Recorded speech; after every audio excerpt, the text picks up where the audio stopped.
السلام عليكم، ازيكم يا جماعة؟ عاملين ايه؟ يا رب تكونوا بخير. معاكم رودي من قناة يلا نطبخ مع رودي.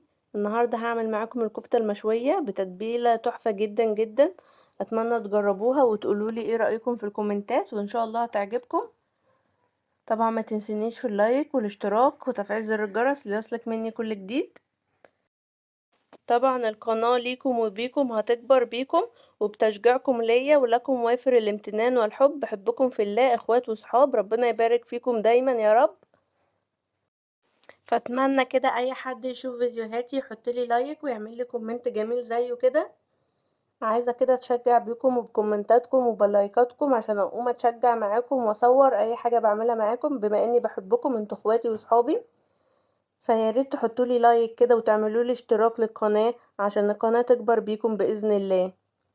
فانا النهاردة عملت معاكم الكفتة، اتمنى تقولولي ايه رأيكم فيها، وان شاء الله تعجبكم. انا عاملاها بتتبيلة مميزة جدا. يلا بينا نبدأ وصفتنا النهاردة ونسمي الله ونصلي على الرسول ونشوف ايه هي المكونات اللي معانا. اول حاجة هنا انا معايا نص كيلو لحمة مفرومة، حطيت عليها بصلتين مبشورين. بجد التتبيلة اللي انا عاملاها النهاردة دي حلوة جدا ومميزة. يبقى انا كده معايا اللحمة وحطيت عليهم بصلتين صغيرين كده مبشورين، وحطيت معلقة ملح، وهحط كمان معلقة فلفل اسود،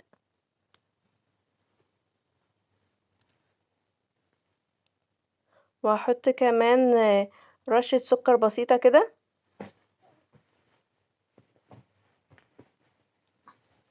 ومعلقة كبيرة بقسماط،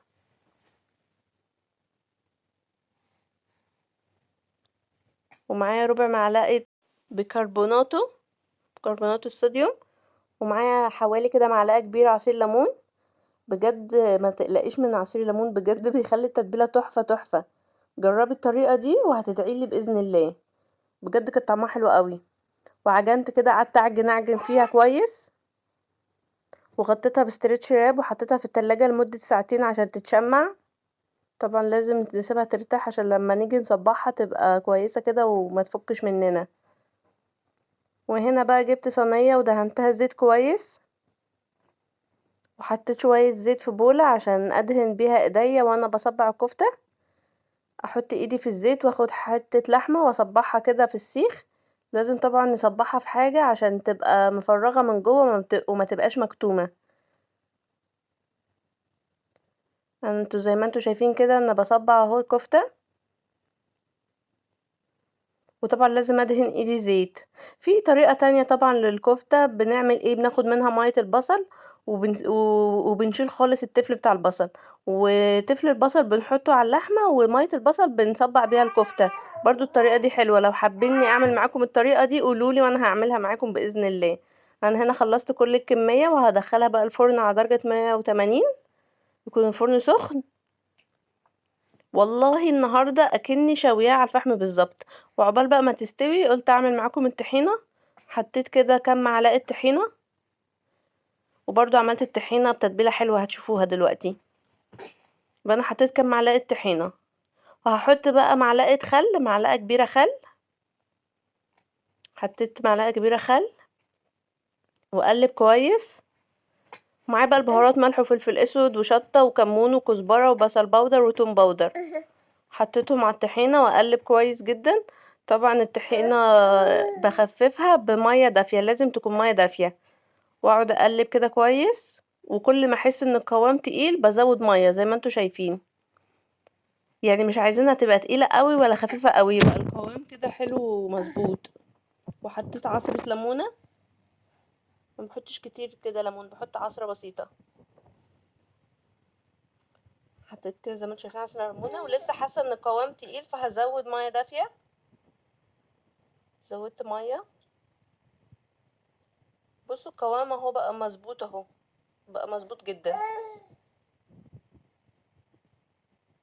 واحط بقى حاجات بسيطة كده من الزيت، حطيت كام نقطة زيت واقلب كويس. وبوريكم القوام بقى مظبوط جدا، ولا خفيف ولا تقيل، هو ده القوام المطلوب. جبت بقى البولات بتاعة التقديم وصبيت فيها الطحينة. طبعا لازم نخلي الشكل حلو عشان العين بتاكل قبل البق. فصبيت الطحينة في البولات بتاعة التقديم وبس كده. ودي كانت وصفة النهاردة. الكفتة المشوية طبعا انا سخنت فحمة على النار وحطيتها في قلب الصينية وحطيت عليها نقطة زيت وقفلتها كده بورق الفويل عشان تبقى تاخد من طعم الفحم اكننا شوينا على الفحم بالظبط. معلش الحتة دي ما اتصورتش معاكم عشان الكاميرا فصلت. معلش بس لازم تعملي خطوة الفحم دي اكنك شويها على الفحم بالظبط بتبقى تحفة جدا. وكانت وصفة النهاردة سهلة وبسيطة طبعا. حابة تعملي جنبها مكرونة بصلصة عادي، رز اصفر تمام، حابة تعمليها سندوتشات وجنبها بطاطس برضو تمام.